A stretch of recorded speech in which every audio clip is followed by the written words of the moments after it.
Guys welcome to my channel. ఈరోజు మనం compare to balance sheet problem ఎలా solve చేయాలో నేర్చుకుందాం. First prepare compare to balance sheet from the following balance sheet. First వాడు balance sheet ఇస్తాడు క్వశ్చన్లో. ఆ బ్యాలెన్స్ షీట్ని చూస్తూ మనం కంపేర్ టు బ్యాలెన్స్ షీట్ గీయాలి. ఇప్పుడు మనం చూద్దాం అసలు ఎలా చేయాలనేది.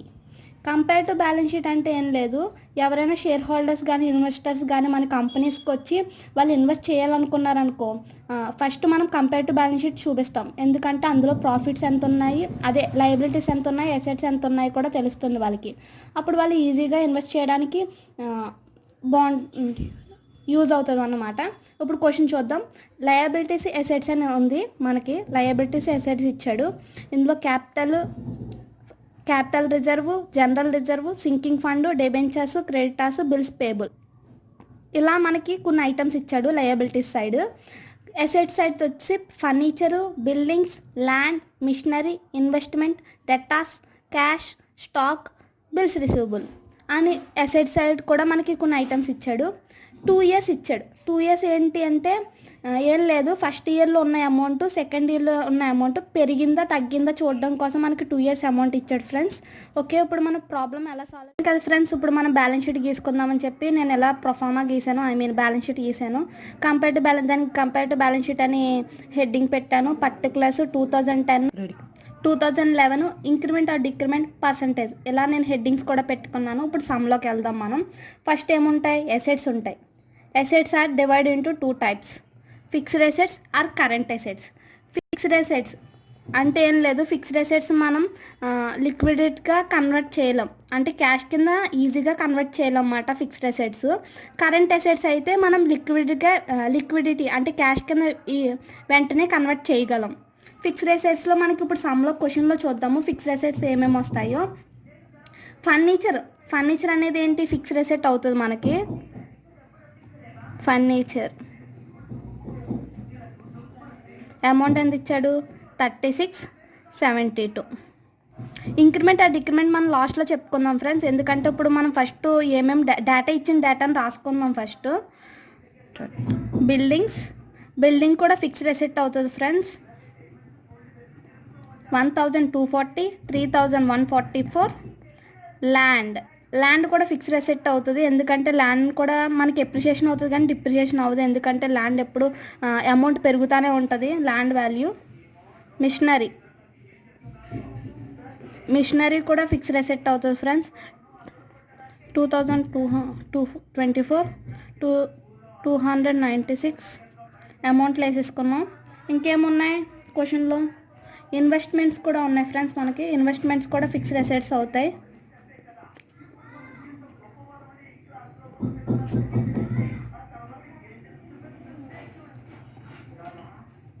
ఓకే ఫ్రెండ్స్, ఇప్పుడు ఇంకేమైనా ఉన్నాయో చూద్దాము మళ్ళీ క్వశ్చన్లోకి వచ్చి. Furniture, buildings, land, machinery, investment, ఈ 5 వచ్చేసి ఫిక్స్డ్ అసెట్స్ అయ్యాయి. Debentures, cash, stock, bills receivable ఇవి ఫిక్స్డ్ అసెట్స్లోకి రావు, కాబట్టి మనం ఇప్పుడు టోటల్ చేసేసుకుందాం.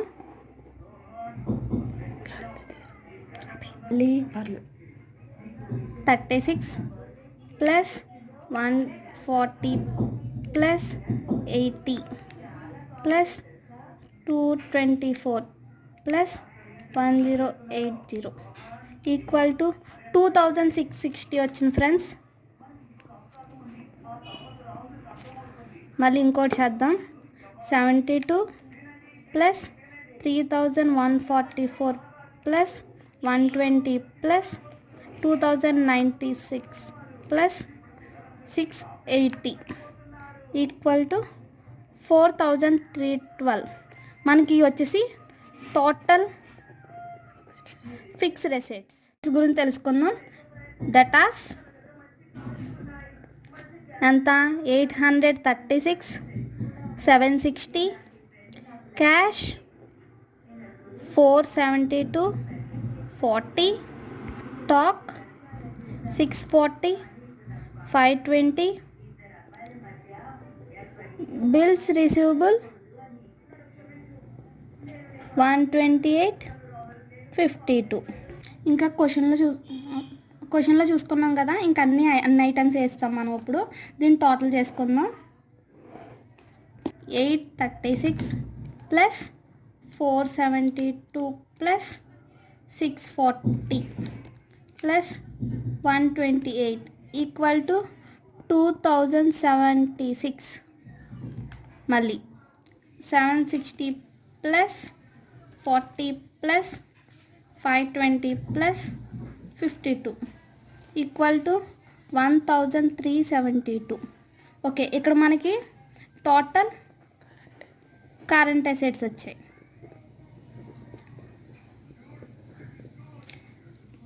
ఫిక్స్డ్ అసెట్స్ని ఏ అనుకుందాం, కరెంట్ అసెట్స్ బి అనుకుందాం ఫ్రెండ్స్. మనం ఇప్పుడు టోటల్ అసెట్స్ రావాలంటే మనకి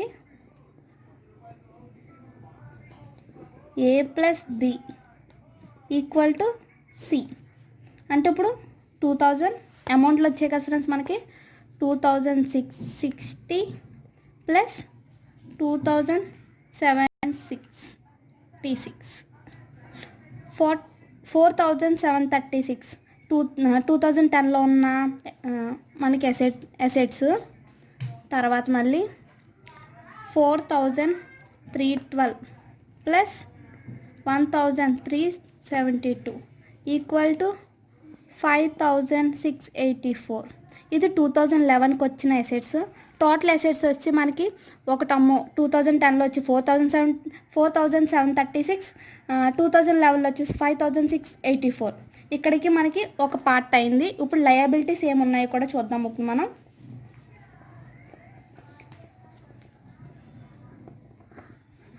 లయబిలిటీస్ అని పెట్టుకున్నాం. Liabilities are divide into 3 types.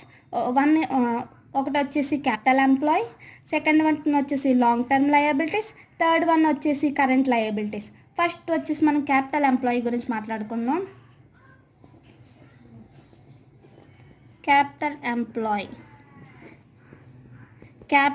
అంటే ఏం లేదు ఫ్రెండ్స్, ఎవరైతే ఒక కంపెనీలో వచ్చిన ప్రాఫిట్లోంచి దీనికి ఇంత పే చేయాలని సపరేట్గా తీసి మనీ తీసి దాస్తాడో ఆ ఎంట్రీస్ అన్ని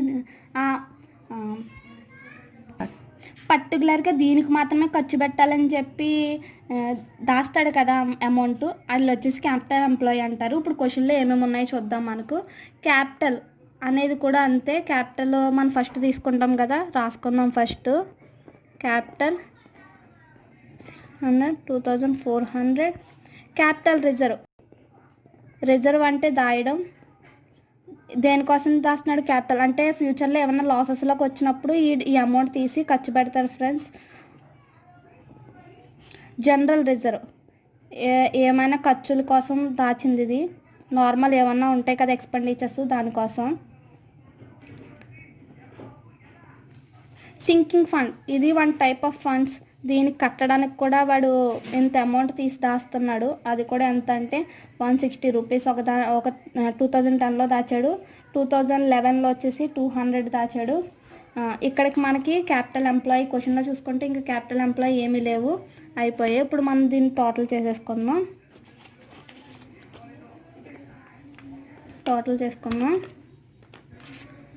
1600 plus 240 plus 88 plus 160 equal to 2888. ఇప్పుడు మళ్ళీ next year 2400 plus 440 plus 836 plus 200 equal to 3876. ఇవి వచ్చిన దానికి ఏమని పెడతాం? Total capital employee. ఇక్కడికి క్యాపిటల్ ఎంప్లాయీ. ఇప్పుడు సెకండ్ పాయింట్ చేద్దాం. సెకండ్ పాయింట్ ఏంటి? Long term liabilities.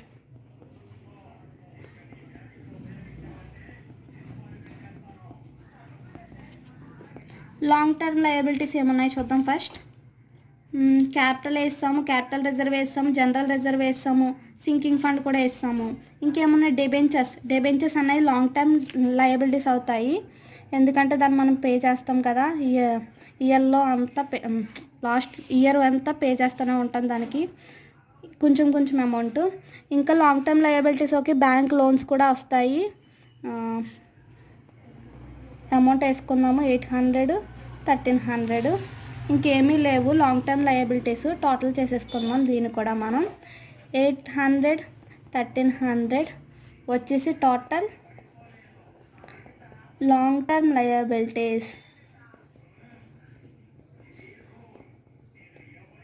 ఇప్పుడు థర్డ్ పాయింట్ కరెంట్ లయబిలిటీస్.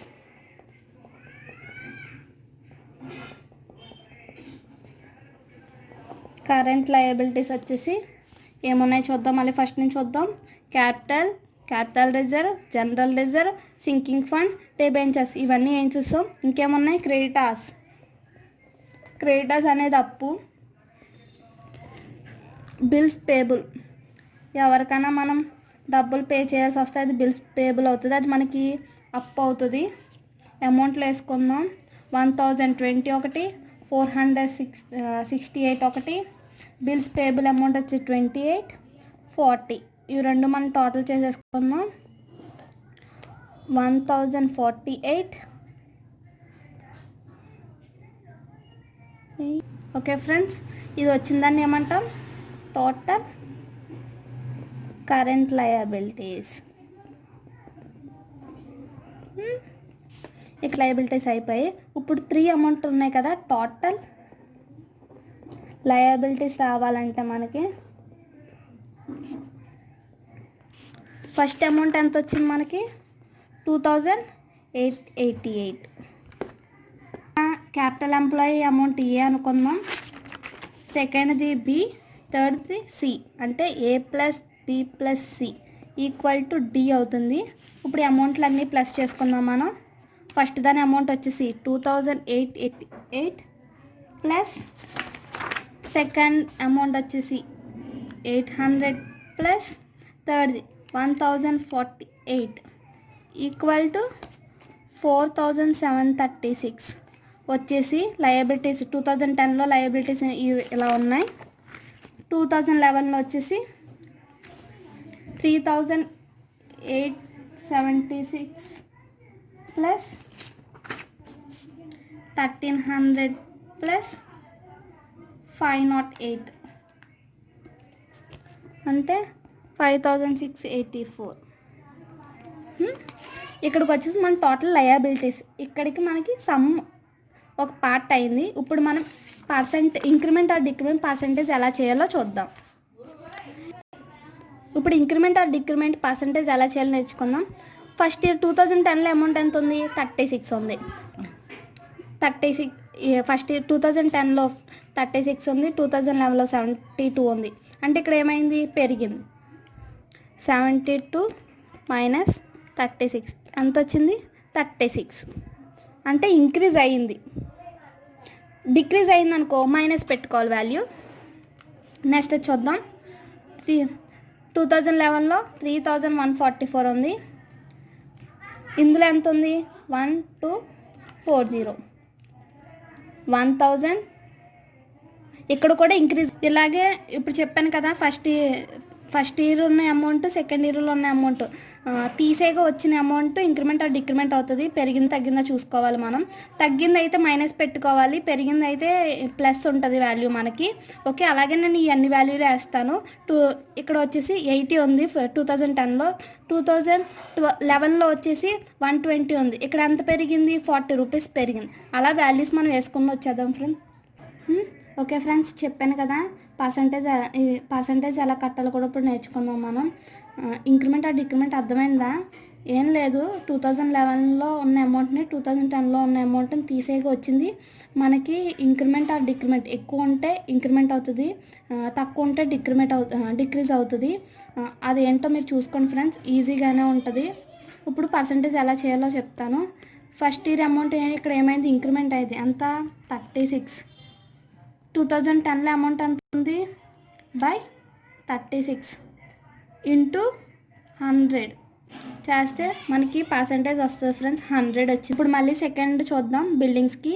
ఇక్కడ ఎంత వచ్చింది, 1904 బై 2010లో అమౌంట్ ఎంత ఉంది, 1240 ఇంటూ 100 ఏంటి 153.54 వచ్చింది. ఇప్పుడు మళ్ళీ థర్డ్ ఇయర్ చూసుకుందాం, అదే థర్డ్ పాయింట్ చూద్దాం. ఇక్కడ 40 increment are decrement by 80 into 100 చేస్తే 50 వచ్చింది.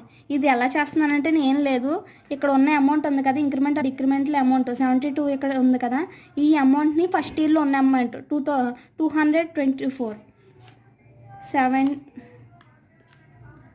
72 బై 224 ఇంటూ 100 చేస్తే 32.14 వచ్చింది. అలాగే మళ్ళీ ఇది కూడా అంతే, 400 బై 1080 ఇంటూ 100 చేశారనుకో మళ్ళీ మీకు అమౌంట్ వస్తుంది. అలాగే అన్ని పాయింట్స్ చేసుకోవాలి పర్సంటేజ్కి మనం.